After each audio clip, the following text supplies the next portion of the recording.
Microsoft's $7.2 billion purchase of most of Nokia's mobile phone business gives birth to a mobile Microsoft ecosystem, putting Windows Phone software and Nokia's hardware under one roof, just as Apple and Google do.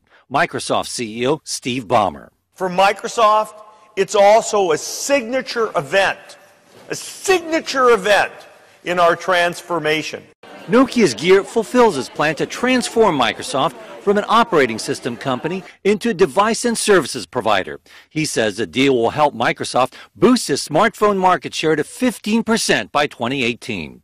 Although Windows Phone is gaining momentum, that's a far cry from the puny 3% share it now has, placing a distant third behind leaders Apple and Android.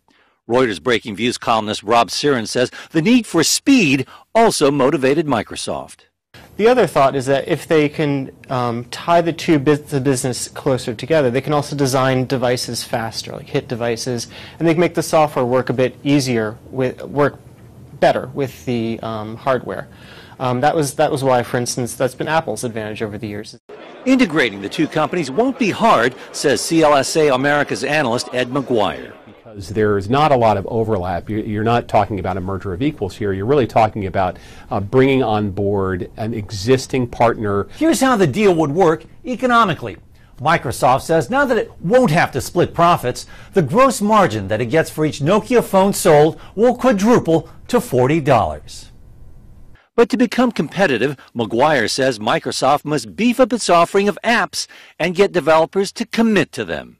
Part of the appeal of a phone is really what you can do with it, and it's the apps. And Microsoft doesn't control the third-party developers that create those applications. So part of the rationale here for an integrated platform where you have a common operating system across phone, tablet, and PC is that if you're a developer, you get a lot more bang for your buck by developing on the Microsoft platform because you can run apps on different form factors, which is not something that you can do with Apple's iOS and Mac OS, for instance, which are quite different. But Microsoft investors weren't buying Ballmer's story.